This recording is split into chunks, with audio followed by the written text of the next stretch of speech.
નમસ્કાર, હું છું માધુરી. સુદર્શન ન્યૂઝમાં આપ સૌનું સ્વાગત છે. વડાપ્રધાન નરેન્દ્ર મોદીની અધ્યક્ષતામાં બુધવારે મળેલી કેન્દ્રીય કેબિનેટની બેઠકમાં એક મોટો નિર્ણય લેવામાં આવ્યો છે. હવે દેશમાં 70 વર્ષથી વધુ ઉંમરના દરેક વૃદ્ધને પ્રધાનમંત્રી જન આરોગ્ય યોજના આયુષ્માન ભારતનો લાભ મળશે. અમીર ગરીબનો ભેદ નહીં રહે, બલકે દરેકને તેના દાયરામાં લાવવામાં આવશે. કેબિનેટના નિર્ણયો વિશે માહિતી આપતા કેન્દ્રીય મંત્રી અશ્વિની વૈષ્ણવે કહ્યું કે આયુષ્માન ભારત યોજના હેઠળ આ એક નવી કેટેગરી હશે.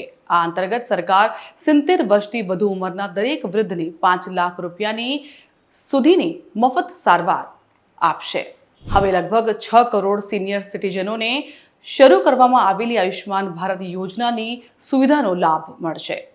કોંગ્રેસ નેતા રાહુલ ગાંધી પર વાક પ્રહાર કરતા કેન્દ્રીય ગૃહમંત્રી અમિત શાહે કહ્યું કે દેશ વિરોધી વાત કરવી અને દેશને તોડનારા લોકોને સમર્થન આપવું એ રાહુલ ગાંધી અને કોંગ્રેસ પાર્ટીની આદત બની ગઈ છે. શાહે કહ્યું કે જમ્મુ કાશ્મીરમાં રાષ્ટ્ર વિરોધી નિવેદનોનું સમર્થન કરવું હોય કે અનામત વિરોધી એજન્ડાને સમર્થન કરવું હોય કે વિદેશી મંચ પર ભારત વિરોધી બોલવું હોય, રાહુલ ગાંધીએ હંમેશા દેશની ભાવનાઓને ઠેસ પહોંચાડી છે.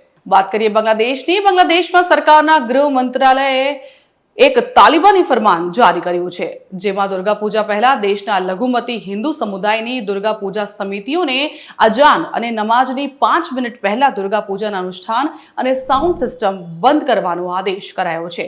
આદેશનું પાલન નહીં કરનારાઓની ધરપકડ કરવામાં આવશે. તેના પગલે બાંગ્લાદેશના હિન્દુ સમુદાયમાં આક્રોશ છે.